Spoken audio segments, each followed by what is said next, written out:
วนบ่เศร้าเมาบ่แล้วโทรหากันเป็นแถวโอ้ยทีมงานมักม่วนเห็นถือว่าสมควรอาสาญาให้เพิ่นเอิญลำเพิ่นนั้นสิกอมใจฝากในเด้อฝากซื้อไว้ทีมงานมักมวนหลายๆคน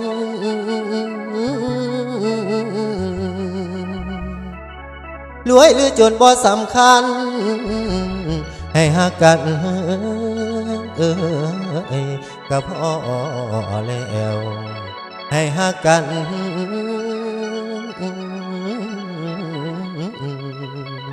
ก็พอแล้ว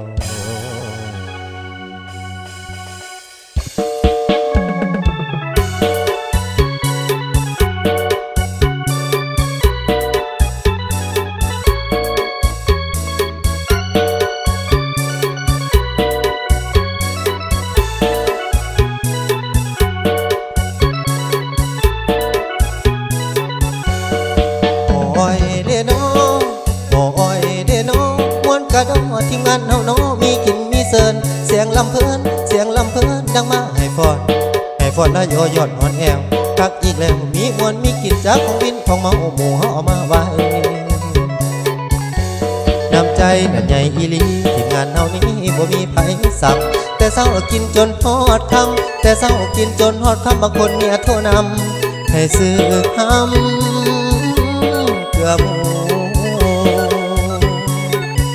บอกให้งูแล้วเบิดหมู่ของเฮาบ้านอยู่นะกระเดาซื้อสังหายแก่น้อยสู่บ่ถอยมีเมามีฟอดสังหายไล่แน่น้องจำไว้ที่หนึ่งที่หนึ่งรอมาเหิ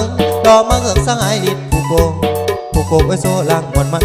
ออกจากหันต่อสาสังหายแสงยามมือแรงหลังเมื่อหอดบ่เหลือเงาจอยไปบ่อยกับเมื่อนอนขอสังหายแสงเงาน้อเมาแล้วเมื่อก่อนสังหายปอนสังหายอ่างผู้นั้นฟันธงแพ้แน่นอนอยู่จนขอนหอดไก่ขันพวกเลี้ยวบ่หก7 โมงจะคอยโง่ขึ้นบ้านมีหวานอยากให้มีคนเขาเอิ้นสมรมและทีมงานมักมวนสังหายสีผู้ให้สำนวนอาจารย์สีผู้ให้สำนวนเป็นคนแต่งล้วนคนห้องสุริยาวันลูกป่าเทวดาอยู่ทรงยาสิหลงซื้อทีมงานพวกนี้ให้ดีขึ้นกว่าเดิมคนเขาเพิ่มซื้อว่าสังหายเขาคนยาวๆสูงเอิ้นลูกกันยังได้เว้าจากใจทีมงานเฮานี่สิฮักกันอีหลีจนเฒ่าจนแก่เปิดพ่อแม่ขอให้ฮอดลูกเต่าก็กินข้าวว่าพาบอกลูกป้ายาสิดาอย่าเมาบอกลูกป้ายาสิดาอย่าเมาทีมงานเฮาสั่งกินสั่งลิ้นบ่มีเลย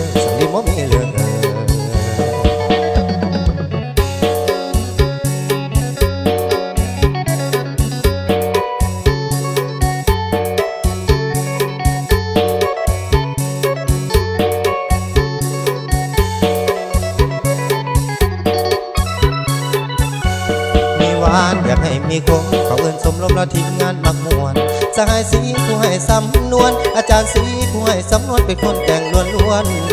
คนห้องสุริยา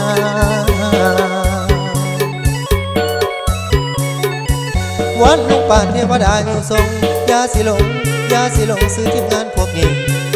ให้ดีขึ้นกว่าเดิมคนเขาเพิ่มซื้อว่าสังหายเขาคนยาวๆสูงเอิ้นลูกกันยังได้บอกจากใจทีมงานเฮานี่สิฮักกันอีหลีจนเฒ่าจนแก่เปิดพ่อแม่ขอให้ฮอดลูกเต่าก็กินข้าวว่าพาบอกลูกป้ายาสิดาอย่าเมาทีมงานเฮาสั่งกินสั่งลิ้นบ่มีเลย